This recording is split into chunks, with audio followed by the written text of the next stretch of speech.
glorious student who has scored the first place in Joshua Board for the first time from Satkhira district.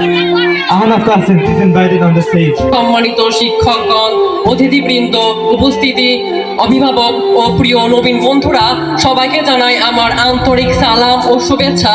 আসসালামু আলাইকুম ওয়া রাহমাতুল্লাহ। আজকের এই মুহূর্ত আমার জন্য বিশেষ মুহূর্ত। এখানে এই অনুষ্ঠানে উপস্থিত হতে পেরে আমি অনেক আনন্দিত এবং কৃতজ্ঞ। প্রথমে শুকরিয়া আদায় করি মহান আল্লাহ তাআলার, যার অশেষ রহমতে আমি এতদূর আসতে পেরেছি। সবার জীবনেই তাদের সাফল্যের পেছনে বাবা মার অবদান থাকে। আমার সাফল্যের পেছনে আমার বাবা মার অবদান রয়েছে। তারা সবসময় আমার পাশে ছিল, তারা অনেক কষ্ট করে আমাদের মানুষ করেছে।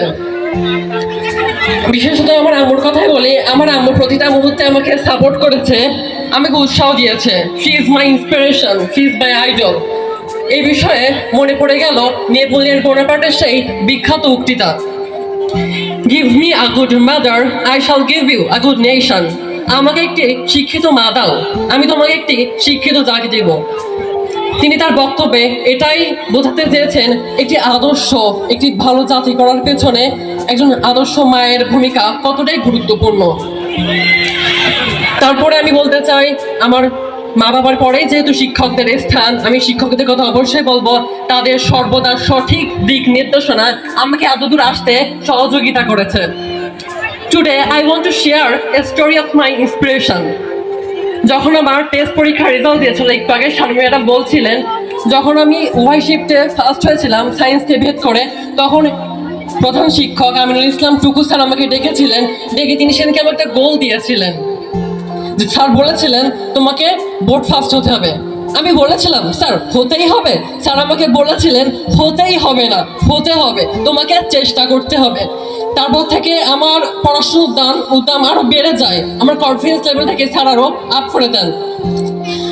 এছাড়াও স্যার মানে বারবার আমাকে কথাটা মনে করিয়ে দিয়েছিলেন, যেদিনকে আমাদের বিদায় সংবর্ধনা ছিল 7ই ফেব্রুয়ারি 2024, সেই দিনও স্যার আমাকে ডেকে বলেছিলেন, স্যারের রুমে উত্তর পশ্চিম করে থাকা একটা ব্যানার বোর্ডে যেখানে কৃতি শিক্ষার্থীদের নামে তালিকা ছিল, স্যার আমাকে দেখে বলেছিলেন ওই বোর্ডটার দিকে যে তোমার নামও যেন ওই বোর্ডে থাকে। তো তারপর থেকে এসএসসি পরীক্ষা চলাকালীন পর্যন্ত আমি স্যারের কথাটা রাতে ঘুমানো যাওয়ার আগে মনে করতাম। আমার ভিতরে বিশেষ অনুপ্রেরণা জাগাতো যে হ্যাঁ, আমাকে কিছু হতে হবে, কিছু করতে হবে। তারপর থেকে একটা দৃঢ় সংকল্প আমার ছিল যে আমাকে কিছু হয়ে দেখাতে হবে, এবং আমি আমার আপ্রাণ চেষ্টা করি। এবং আমি বিশ্বাস করি সফলতা সহজে আসে না, এর জন্য প্রয়োজন কঠোর পরিশ্রম, অধ্যবসায়, ধৈর্য। এবং আমি এছাড়াও আমার যে শিক্ষকদের কথা বলবো, বিশেষভাবে বলবো আমার শারমিন ম্যাডামের কথা। শারমিন ম্যাডাম আমার ক্লাসে ভূগোল নিতেন। ভূগোল ক্লাসে ম্যাডাম জিওগ্রাফি টার্মগুলো অনেক ভালোভাবে বোঝাতেন। ম্যাডাম ভূগোলের পাশাপাশি অন্য সাবজেক্টের পরামর্শ ম্যাডাম আমাকে দিয়েছেন। ম্যাডাম একটা কথা ক্লাসে বলতেন যে লক্ষ্য সবসময় বড় রাখবা। ম্যাডামের কথাগুলো সত্যিই অনুপ্রাণিত। এবং এছাড়া আমি বলবো আমার সামনে থাকা আবরাজ স্যারের কথা। আবরাজ স্যারের কথা বিশেষভাবে বলতে হয়, উনি সবসময় আমাদের আলাদাভাবে দেখেছেন, মানে সন্তানের মতোই দেখেছেন। আবরাজ স্যার যেদিনকে আমার মানে এসএসসি রেজাল্ট দিবে, তো সেদিনকে স্যার আমাকে ফোন করে রোল নাম্বার জেনে এসএসসি মার্কশিট বের করে হেড স্যারের হাতে আমাদেরকে দিয়েছিলেন। স্যার এছাড়াও বিদ্যালয়ের অন্যান্য সকল শিক্ষক মণ্ডলীরা আমাদের নিজেদের সন্তানের মতোই দেখেছেন, তারা তাদের সর্বোচ্চটা দেওয়ার চেষ্টা করেছেন। আর এই সাতক্ষীরা সরকারি উচ্চ বিদ্যালয় আমাদের সবার জন্য একটা গর্বের জায়গা, and we are lucky to have studied at this school. এবং আমি নবীন বন্ধুদেরকে বলবো যে তোমরাও এই বিদ্যালয়ে প্রতিষ্ঠানে পড়ার সুযোগ পেয়েছো, তোমরা অনেক ভাগ্যবান। তোমাদের এমন একটি অধ্যায়ের সূচনা হয়েছে যেখানে তোমাদের মেধা, প্রতিভা ও সৃজনশীলতার বিকাশের সুযোগ রয়েছে। তোমরা তোমাদের যেসব শিক্ষক পাবা, they are so talented, experienced and skilled also. এইসব কোয়ালিফাইড টিচারদের সংস্পর্শে এসে নিজেদেরকে বিকশিত করার সুযোগ পাবা।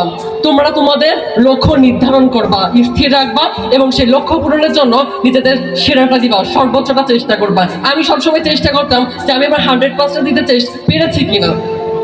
তো তোমরা সেই বিষয়ে খেয়াল রাখবা, তোমরা তোমাদের বাবা মার প্রতি সম্মান দেখাবা, টিচারদের সম্মান করবা, অবশ্যই তাদের কথা শুনে চলবা। আমি কিন্তু শুনে চলেছি এবং এর জন্যই আমি কিন্তু আজকে তোমাদের সামনে দাঁড়াতে পেরেছি। আমার চেষ্টা থাকলেও আমার বাবা মা, আমার শিক্ষকরা যদি সহযোগিতা না করতেন, তারা আমাদের পাশে না থাকলে কিন্তু আমি এখানে এসে দাঁড়াতে পারতাম না, এমন কিছু বলতে পারতাম না।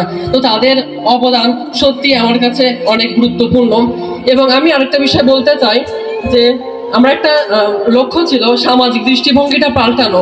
আমি যখন ক্লাস 9-এ উঠি তখন দেখি যে আর্টসের স্টুডেন্টদেরকে একটু অবমূল্যায়ন করা হয়। আমি কখনোই সায়েন্সের খারাপ বলবো না, সায়েন্স স্টুডেন্টকে খারাপ বলবো না। আসলে আমি মনে করি প্রকৃত মেধাবী তারাই যারা কঠোর পরিশ্রম এবং অধ্যবসায়ের মাধ্যমে সফলতা অর্জন করে।